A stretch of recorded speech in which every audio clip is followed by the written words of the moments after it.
Um,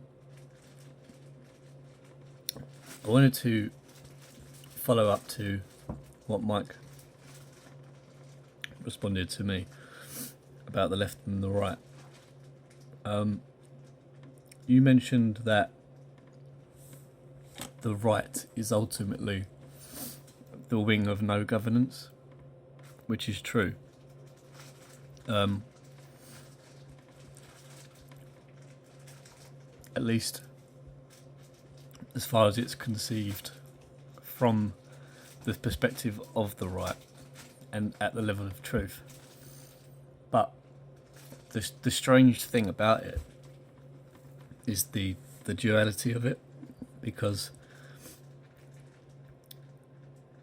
at least the way that it's presented today, it's a sliding scale of the left and the right, but the governance is thought to be in the middle. Centrism is touted as the best way. The centrism, either from a left or a right perspective, it's what they call moderation. The right wing is the wing of no governance. Okay, so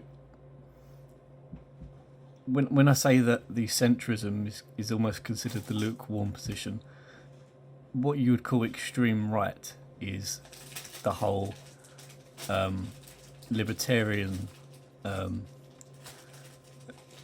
The further right you go, it gets into anarcho-capitalism and things like that.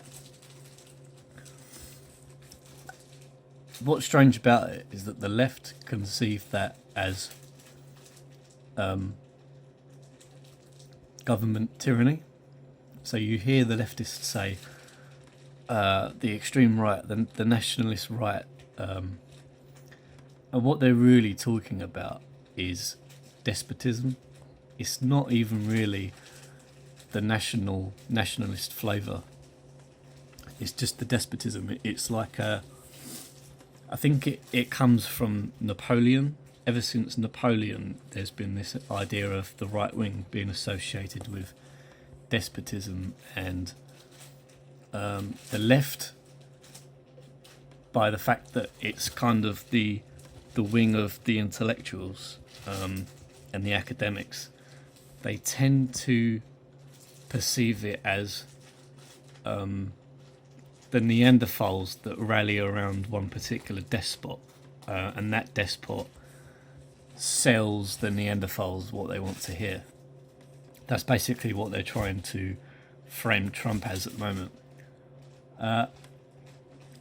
What's strange about the duality of it is that the left conceive the extreme left as the wing of no governance. So, although communism has only ever produced government tyranny, their idealistic vision is that communism leads to no governance. The whole point of the communist project was to eventually reach a stage of no governance. That's the whole point of the separation between socialism and communism. Communism was always supposed to be the final instance, where the dictatorship of the proletariat comes into its own and is able to self-govern. Socialism was the transition towards that, as the communists always knew that their ideal was an impossibility, at least from the position of the world, without anyone meddling in it. So the left believes the left is the wing of no governance, the right thinks the right is the wing of no governance, and everybody's agreed that the centre is like the best place to be. This is why it can't be resolved, because it's like there's only one wing and it's flipped on itself, and it's fighting against itself almost. But the style is slightly different. You know, the leftists always claim to be fighting to get rid of government, but their socialist state that they have to bring in to achieve it ends up being the most despotic thing ever possible. On the other hand, all of the so-called right-wing dictators that we've ever seen in the last 2 centuries have all been leftists. So how do you resolve the paradox? Another thing, I didn't realise just how divided the Republic was on the issue of is it Providence? Or, you know, basically kingship. I was reading about Jefferson supposedly being in favour of the Jacobins in France. It's pretty...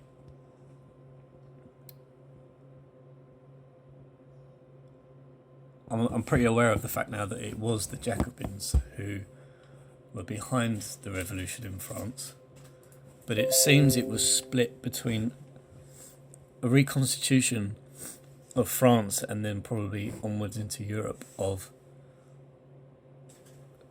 governance with a hereditary rule, a king, and governance without.